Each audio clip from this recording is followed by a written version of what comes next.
How's it going, everybody? This is Rusty here at FCP Aero, and today I'm going to show you how to install the Bilstein B6 front struts in our very own X3 M40i.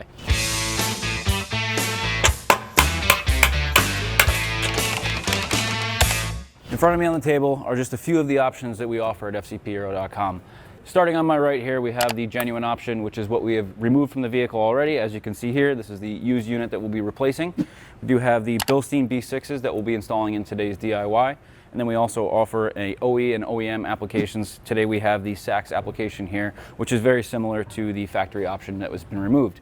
Then all the way to my left, we do have the KW coilover setup that we do offer many different varieties of aftermarket suspension and other performance parts as well. If you're looking for just a factory replacement, the genuine is obviously a great replacement. It's going to give you that same feeling that you had in the vehicle when you bought it new. However, the SAX one that we have here is just like the genuine. It's a little bit more budget minded. We're going to be going with the Bilstein B6 as I stated, and this is going to give us a little bit more performance in mind. It's going to give us a little bit tighter feel. This is not for a lowered spring or anything like that. This is just a direct replacement with a little bit stiffer valving. The coilover to my left is obviously going to give you some height adjustability, and these actually do have a dampening adjustability. Some things you may want to look out for, obvious signs would be leaking around the seal here where the tube meets the main body of the strut. You also may be getting some clunking or knocking. And if you don't have any obvious symptoms like we were discussing, the leaking strut, this is one that we have pulled out at about 80,000 miles. As you can see, there is nothing leaking from it. It doesn't physically look damaged other than the fact that it's just dirty and used. And we did experience a little bit of slop to the steering feel, as well as a little bit of body roll. Even if you don't have any signs of leaking or any noise in front, it's definitely good to be proactive and make sure that you don't actually get to that point of failure. Now, aside from the struts, we do have a lot of hardware in front of me on the table. We do have a lot of the new stuff to my left and what we have already removed to my right.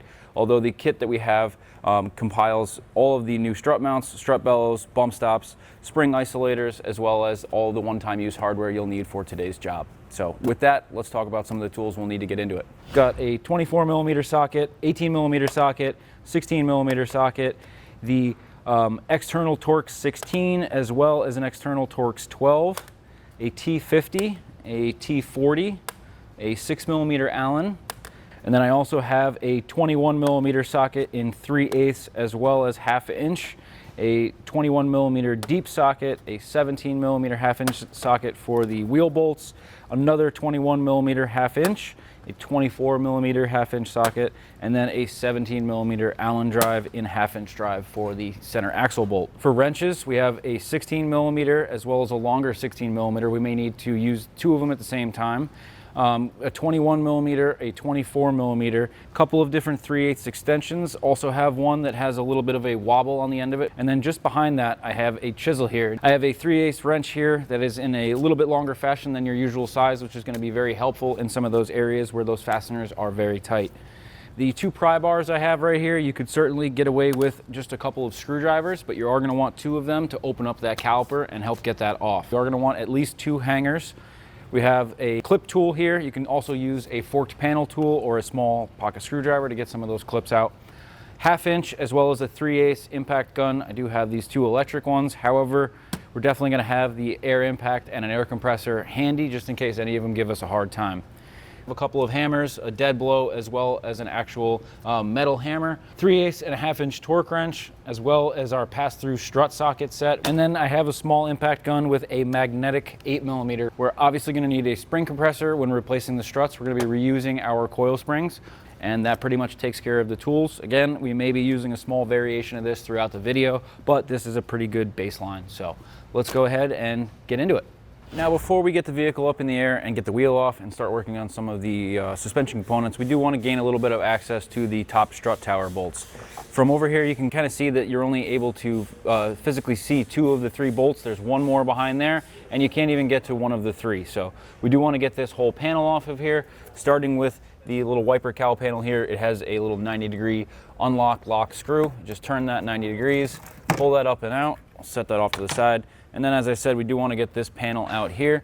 There's just a couple of plastic rivets there. You could certainly get them out with a plastic screwdriver, although when you're doing that, there is a chance that you can cause a little scratch or nick the paint even. So we're going to try to remove them with these little pliers here, pulling up the center of the dowel and then pulling that up to release the clip. So we're going to do that just a couple of times down the cowl here. tipping it up from the back of the engine bay.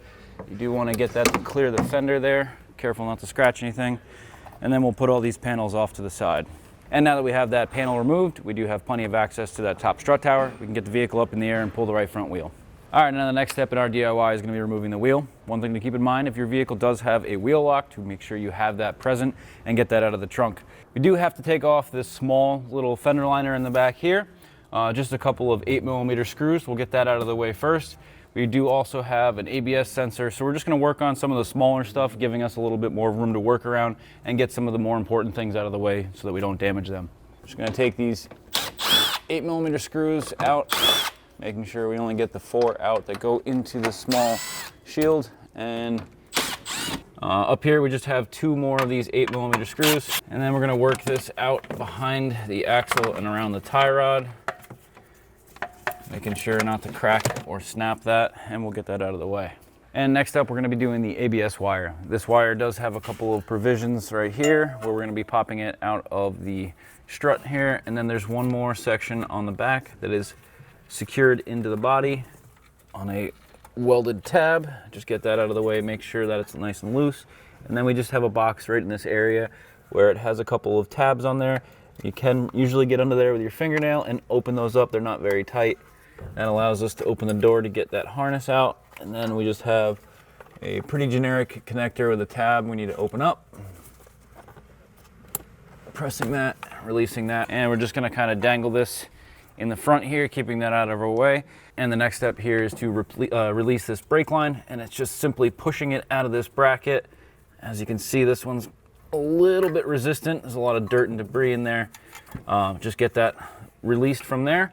And then we're going to be taking off this caliper. One thing you want to keep in mind, on the driver's side of the vehicle, it does have a brake wear sensor that will also be incorporated into that box where the ABS wire was.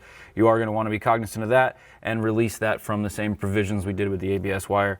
And then also letting that brake wear sensor hang and keeping it out of your way during your work. And the next step, we're just going to depress our caliper a little bit to make removal and installation just a little bit easier. It's not absolutely necessary, but if you do have 2 pry bars with a little bit of an angled tip, this is going to make your job a lot easier. If you do not, you just have a small screwdriver, you can certainly get under the backing plate of the brake pad to just push that caliper back in. We're going to go into these 2 metal brackets here with these pry bars and just squeeze them together. Again, we're not doing it much, it's just giving us a little bit of play to pull this caliper on and off with ease, and that's just enough. Now for the caliper bolts, we're going to be releasing them with an external Torx 16. So I have a 3/8 ratchet here with a little bit of leverage and a slight adapter to space out the head of the ratchet. So even after we push those caliper pistons back in, we did have a little bit of hang up on that rotor. So if you're having some difficulty removing the caliper off of your rotor, you probably have a very large lip and you may need to just push those pads back a little bit further. And then feed in my little hanger here. And then we're just gonna drape the rag around this to keep it from getting scratched while we're working. Next up, we wanna get the rotor screw out of here. This whole hold down screw right here, 6mm on an impact gun. And then it's right out. This is definitely not going to come off with all that corrosion we have around the surface. If you're reusing your rotors, which we are going to be doing here for this DIY, you're not going to want to use a hammer and strike the face of the rotor. We're going to try to use a rubber mallet and just kind of free this up gently. Left a lug bolt on there so it doesn't fall off and crack the floor. Definitely peace of mind and allowing you to hit the head of the rotor as hard as you want and not worry about doing any damage to either component. Now, while we're right here in this area, it's going to be good to get this axle bolt out. However, if you don't have a 1/2-inch impact gun and you're doing this all by hand at home, we did manually remove this in our control arm DIY. So if you want to see how to remove this with just a breaker bar, we go over that real briefly, and having the vehicle back down on the ground and getting it out with the wheel still on. So if you do have an impact gun, just follow around. Otherwise, check out that DIY for further information. And as you can see, it is a rather tight bolt, so a couple of whacks with the impact gun may be necessary. All right, the next step, we're going to try to get this sway bar link out of here, and I already know this is probably going to fight us, so you'll notice I have an impact gun here. So I'm going to break it free with the impact gun with an 18mm, and it just starts to spin, but that at least gets it loosened up for us. Then I'm going to be using a 1/4-inch wrench with a stubby small T40. and as I said, our pass-through socket. So I have an 18 millimeter in the pass-through socket set, putting that on the sway bar link, and then getting into the T40, counter holding that. Don't forget there is a bracket on there that is going to go on the nut side of the sway bar link. So when we take that off, we can certainly just put this back on here, save that for later, and don't forget to put that bracket on. Just kind of move the sway bar link out of our way, and that's pretty much everything we're going to be doing up here. We do still need to get the tie rod and control arms out from the bottom of the knuckle, and then we're going to be removing the strut and knuckle all together. Separating that on the bench, you can actually start to do some damage to the axle if you leave the axle in here and try to separate this from here, which is what a lot of people try to do. And it is very difficult to get these knuckles on these BMWs separated without them being on the bench, and you'll see that in a little bit later. So, all right, we have a 21 millimeter on the outside of this tie rod end. This also has a provision where you could counter hold it, but we're gonna try to get it out with an impact gun. If these are fighting you, you may need a little bit of a impact to get them out. Definitely do not strike the side of the knuckle. These are aluminum knuckles, and if you try to strike that, you can deform them or even crack them. Pop that tie rod out of there. Get that out to the side. Again, just keep in mind that we still have this ABS harness loose. I'm gonna go ahead and tuck this through our coil spring. Now getting out our lower control arm hardware. As I mentioned, this is a 24 millimeter nut. We've got a small counter hold in here as well if necessary, and hopefully these are able to come out for you guys. We've already had these control arms out. As you can see, these are brand new, and we have a full DIY on the control arm replacement. However, these should come out for us with no problems. And as you can see, they begin to rise as you're starting to loosen them. If yours are seized in the knuckle, they're probably gonna sit down here somewhere like that, and it's gonna make it a lot easier to remove that nut. However, they will not pop out of that knuckle just like that. So you'll notice you can't get the control arm out, nor can you actually get the axle out here. So we are gonna have to obviously be careful of this ABS sensor. I'm gonna pull that down and out of the way, and we're gonna try to put the axle up towards the front of the car while we push the knuckle out and pull the control arm out all at the same time. This is going to be a little bit of a puzzle. We're going to try to keep the control arm in here, but we're going to have to push it out of the seat slightly, giving us a little bit more room, pushing the knuckle out of the car. So you're going to work this joint slightly and push the knuckle out, get the axle above that. Careful not to damage that ABS sensor. And it's kind of a all at the same time. Get the axle up out of your way. We'll secure that in a second. All right, now that we have that control arm out of our way, the next step is getting this final ball joint down here, and it's another 24 millimeter. Now let's see if this does the trick. Electric impact didn't work, and I'm a little too weak with this over my head, so we're gonna put the impact gun on there once our compressor finishes pumping up. All right, now once you have that out of the way, we can get the other control arm back out of the knuckle from earlier. That one should come out just fine, and this one should pop out of our way. There we go. Get that out of there. Now the knuckle assembly and strut can all come out in one piece. Now we're back up on the top of the front strut tower, so we're going to take out these 3 strut tower mount bolts. They are an E12 external Torx, and I'm going to use an impact gun to get the first 2 out, and then the last one I'm just going to crack briefly, get the hardware out of my hand so that I can grab the strut and remove that all in one piece there. And now before you pull out that final bolt, you do want to get a hand underneath the spring seat, or maybe even a floor jack or something to support the knuckle before it drops all the way out. It is a little bit heavy, that's why we took the rotor all the way off, try to lighten it up as much as we can. So with one hand I'm going to take out the hardware up top, and the other hand I'm going to use to support the knuckle and the strut here. So I'm going to leave my gun up here. I still got the bolt up in the top here, and tip the knuckle out and bring that out. Careful not to damage the fender and scrape anything on your way out. Now we're going to take this over to our bench and use the spring compressor to get that strut mount out, and also separate the strut from the knuckle and get the new unit in there. Now we're going to go ahead and remove the pinch bolt on the back side of this knuckle assembly. Keep in mind there is a bracket on here that's going to be on the head side of the bolt, and that bolt head is actually going to be on the same side as the caliper. So keep that in mind for reinstallation, but we're just going to go ahead and remove this. It's a 16 millimeter on the bolt head and an 18 millimeter on the nut.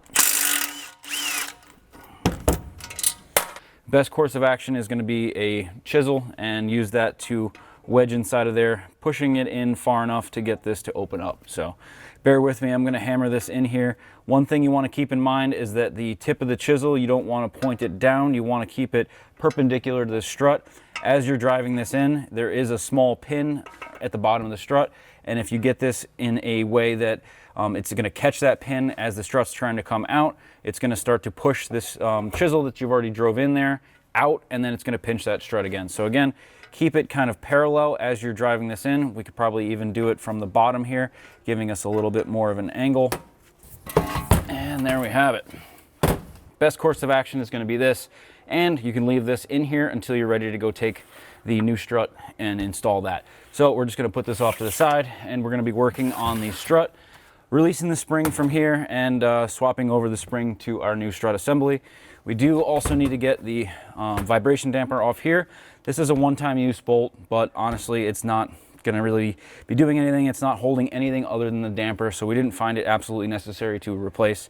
The torque spec on that, if you would like to know and would like to replace that, is 19 Newton meters plus 90. We're just going to go ahead and swap this over to the new strut. And then we're going to just grab our strut compressor here. All right, now once you have the spring compressed, we could probably go a little bit further here, but once you start to see the spring pull away from the strut mount as well as the spring seat, you can kind of consider it a good point to disengage this. You do want to make sure that you get this compressed as much as you can. We have a lot of energy within the spring right now, so also make sure that you have this spring compressor seated on there. It's definitely a dangerous point to be at. All right, so we're going to use the pass-through socket set using the 6mm Allen to counterhold the shaft of the shock, and then using an 18mm to release the nut. All right, get the strut nut out of there, get our strut mount out of here. Spring's still safely compressed. Let's go ahead and get our new strut in here, keeping in mind which direction the strut came from. We had the mount over here, and we had the strut on this side. This spring is actually crafted to have a top and a bottom, although it does look very similar. Do not get it confused. Before we go get our strut installed, we do have to install our spring seat. You'll notice there's a long indent here and a small indent right here. This small indent is going to be on this little provision right here on the strut, and we'll just secure that one on there. The larger one will fall into place, giving you a end stop for the bottom of the coil spring to meet. Throw our bump stop on here, and our bellow is actually going to be attached to the strut mount. So get this in here, get that seated in there, and then our bellow is actually going to go over this, sitting on the strut mount. You may need to stretch it around there just slightly. Make sure everything is feeling okay as well.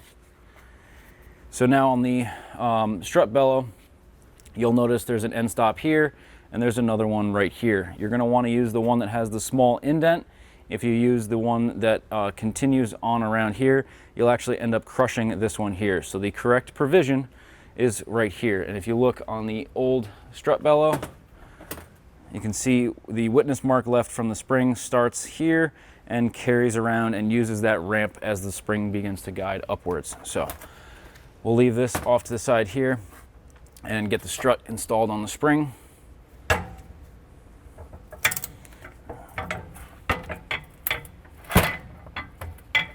And again, you want to keep in mind the end of the spring at the end of that bump stop. We can always adjust that once we get everything assembled. So just get everything close, and when you have the strut going through the spring, you'll notice this doesn't seat all the way. So let's charge this strut a little bit, make sure it's fully extended. Sometimes in shipping, the strut could fall down a little bit and be compressed into the body. So something to keep in mind.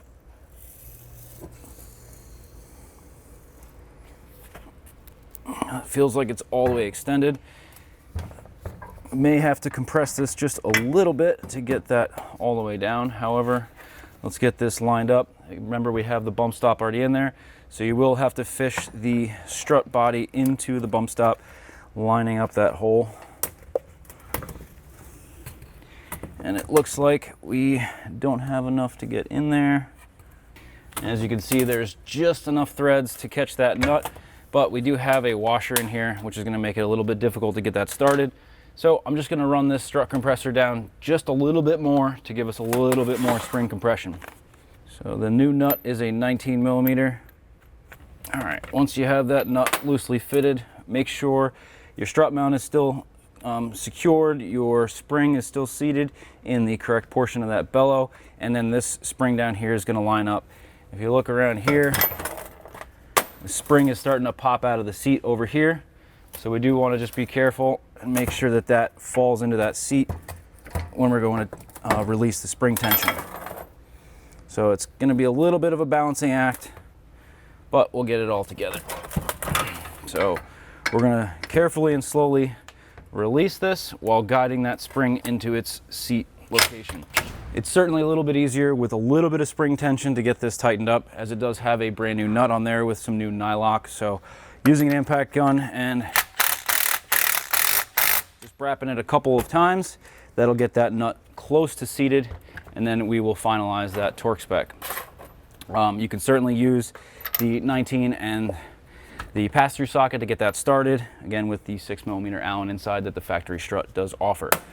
Now that we've got that secured with the impact gun, we can go through with a torque wrench and kind of hold this down and give that a final torque. So, and 64 Newton meters. So you want to be a little bit careful if you're using a pry bar like I did counter holding this. These little dowels kind of located in the strut mount, so be very careful when you're prying against that not to break those dowels off. Otherwise you could certainly put this in a vise and counter hold that. And just like removal, we're going to put this back in, not forgetting the little pin here is going to locate in the opening of the knuckle where that chisel is.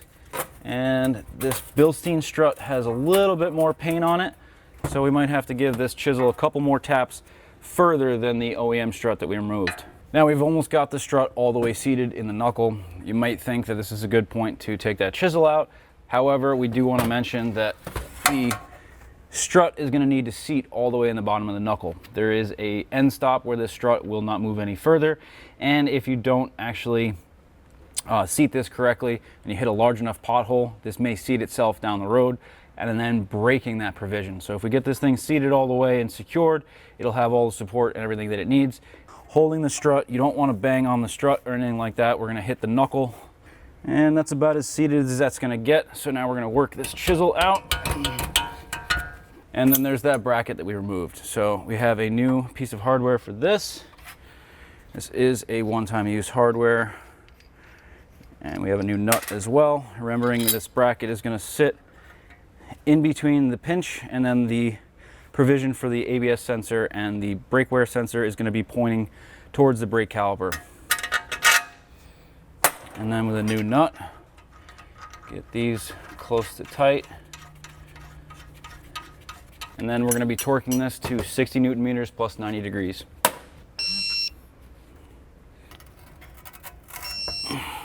Now one more thing before we're ready to put this back in the car, we do want to reinstall our strut damper here. And as I said before, this is a one-time use bolt, but it's just going to hold the damper onto the strut, so we didn't really see it fit.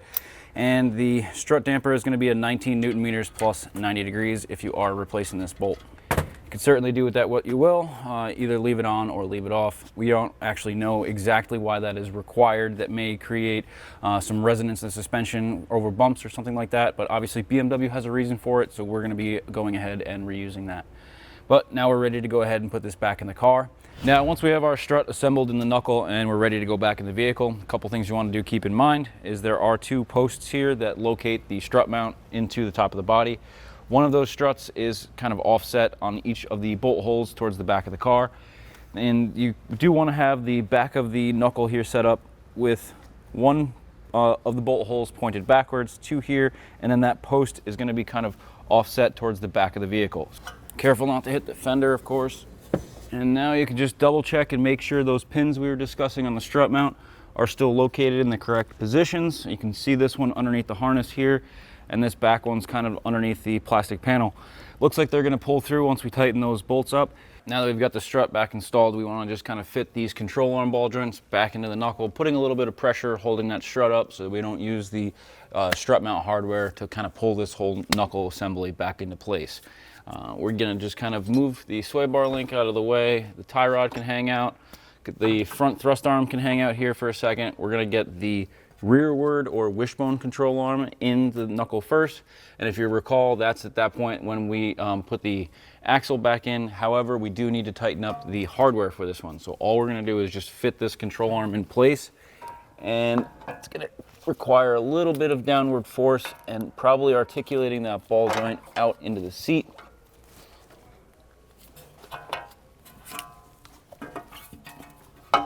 Watch your hands when you're doing this. All right. So now most of the weight will be taken off of there. We'll go back, tighten up the strut mount hardware up there so that's not tweaked in any way. We're gonna be torquing these E12 inverted torques with the torque wrench to 28 Newton meters plus 90 degrees. So we'll go through and do 28 on all of them, and we'll go back and do the 90.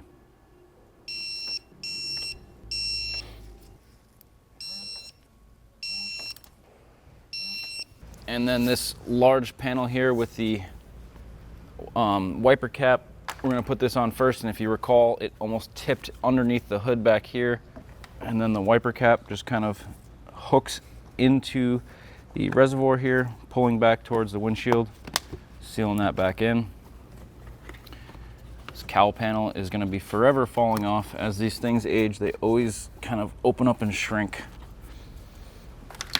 All right, and then we do have this panel. Do have these two little clips here that need to kind of scoop into the wiper cowl when you're installing it. So fit those first. All right, and then if you have those engaged, it will fall right into place, and go ahead and lock that into place.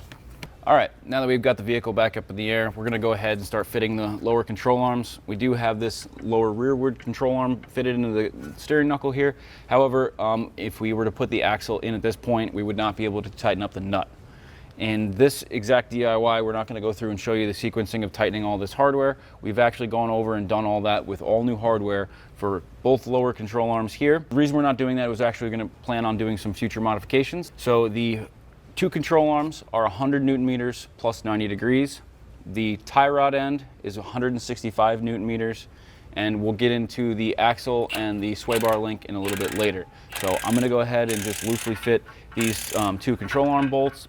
We've got that one snugged up with the impact gun. I just wanted to take a second to remind everybody, if you don't have an impact gun, which will make running that nut down on that ball joint a lot easier, just you will need a T50, Torx 50, to hold the center of the ball joint while you're tightening that up. And you may need an open-ended wrench, 24, to get that started. Then you can go back and torque it down. Once that nut is snugged up, the center of that ball joint will no longer spin, so you're able to give that final torque of 100 Newton meters plus 90. Now that we have the rear control arm fitted, we can go ahead and drop this axle back into the knuckle. And one more thing to keep in mind, there is a little bit of axle grease that started to leak out while we were going through this. And you want to just make sure you clean up a little bit of that grease on the outside of this axle so we can get a clean, non-lubricated metal-to-metal fit. Some of that did leak out, not a lot, just a little bit. Get that all dried up. Also, you don't want any of that flinging on the inside of your wheels.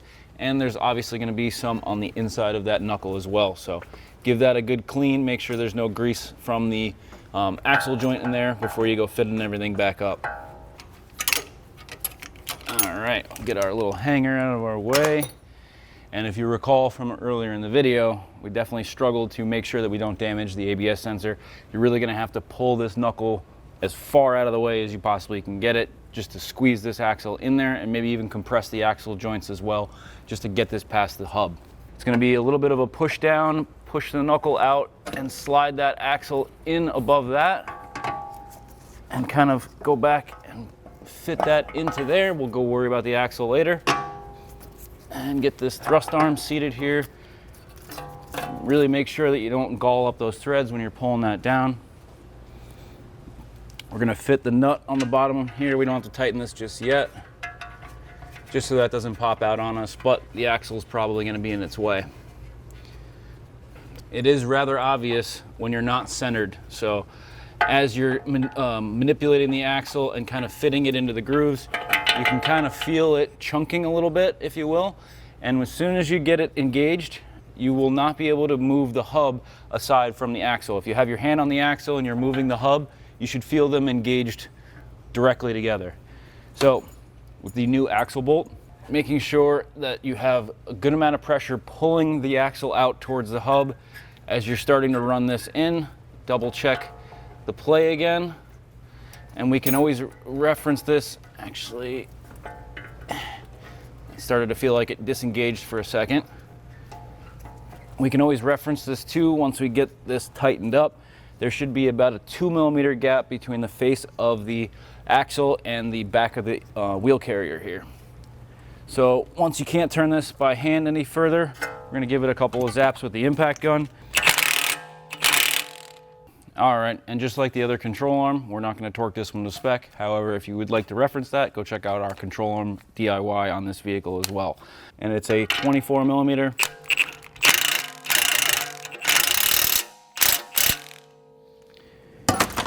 And then we're gonna go ahead and reattach the tie rod. Fitting this underneath the knuckle, I'm gonna have to turn it a little bit and get that articulated into the provision there.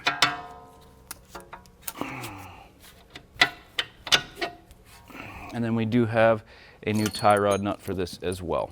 We have a T40 in the center of that tie rod nut, and I'm just gonna show you how to counter hold this and tighten this nut up if you don't have the ability with an impact gun, like I was so fortunate on the control arms here. And it's starting to get tight, so I don't think we're gonna have to counter hold that anymore, but just kind of keep an eye on the intersection of the threads there, making sure that doesn't move. Now that we've got that snug down and that tie rod's no longer moving, we can finalize that torque of 165 Newton meters. I did go to the other side with the tire on and get that tie rod pushed all the way out by turning the vehicle towards the side we're working on, just giving us just enough room to squeeze a torque wrench in behind this dust plate. All right, now we're ready to go ahead and install our sway bar link. So this, similarly to the tie rod end, does also have a T40 on the end of the ball joint here. And we also have a bracket that we need to remember to install facing the little opening here towards the body of the vehicle, and it's gonna be on the back side of the strut over on the side. So feed that into the opening for the provision in the strut, and then we'll put our bracket over top of that. Notice the bracket does have little ears on it that make sure it locates in the correct position. As that gets tight, make sure that bracket still stays flush against the strut body. So we're gonna use part of our strut pass-through kit here that has the 18 mm pass-through socket. And then I have a 1/4 inch with an extension and a T40 that I'm gonna use to counter hold that while I tighten up the nut around the sway bar link. All right. Now we're gonna use an 18 mm. Make sure the ears on that bracket are sitting on the outside of the strut body. There we go. Sway bar link is reattached. All right, got the wheel hanger reinstalled there just to locate the rotor a little bit easier. Before we go ahead and push our caliper on, you just wanna make sure that your brake pads are firmly seated towards the outside of the caliper. It's gonna make for installing this a lot easier. If you recall from the beginning of the video, we did have a large lip on here, so we may have to work this on slightly. But you wanna just kind of position it so that the pads slide over there and guide that back into place. Get your two new caliper bolts. We're reusing our old ones because again, we're doing new brakes in the future. Get both of them loosely fitted in there before you tighten either one, and kind of hand tighten them. 130 Newton meters is the torque spec.